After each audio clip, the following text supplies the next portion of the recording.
দর্শক, দেশের বিভিন্ন স্থানে নানা দাবিতে বিক্ষোভ মিছিল ও মানববন্ধন অনুষ্ঠিত হয়েছে। ডেস্ক রিপোর্টে বিস্তারিত। খুলনার ডুমুরিয়ায় কাঁচাবাজার স্থানান্তরের প্রতিবাদে মানববন্ধন অনুষ্ঠিত হয়েছে। রোববার বিকেলে 18 মাইল বাজার এলাকায় এই মানববন্ধন অনুষ্ঠিত হয়।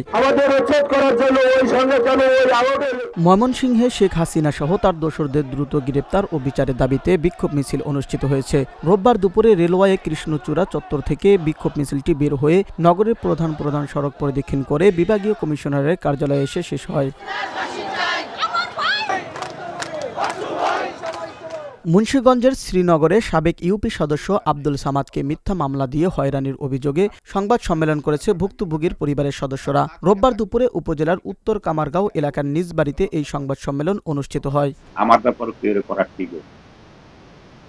গাজীপুরের শ্রীপুরে আব্দুল আউয়াল ডিগ্রি কলেজের প্রতিষ্ঠাতা সদস্য আতাউর রহমান খোকন সরকারের বিরুদ্ধে মিথ্যা মামলার প্রতিবাদে মানববন্ধন করেছে কলেজের শিক্ষার্থীরা। রোববার সকালে উপজেলার জৈনাবাজার এলাকায় ঢাকা ময়মনসিংহ মহাসড়ক অবরোধ করে এই বিক্ষোভ করেন তারা।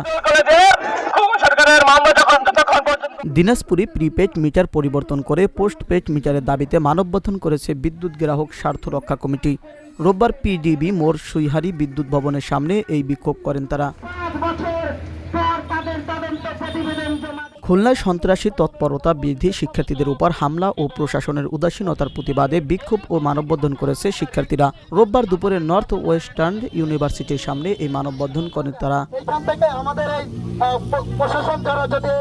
ঘুষ, দুর্নীতি ও অনিয়মের অভিযোগে পঞ্চগড় জেলা ও দায়রা জজ আদালত ও চিফ জুডিশিয়াল ম্যাজিস্ট্রেট আদালতের 4 বিচারকের অপসারণের দাবিতে আদালত ঘেরাও করে বিক্ষোভ করেছে জেলা বৈষম্য বিরোধী ছাত্র আন্দোলনের শিক্ষার্থীরা।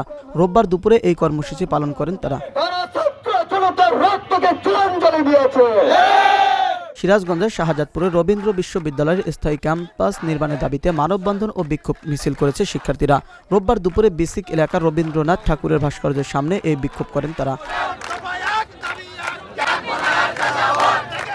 Abu Naim Shah, channel S news desk.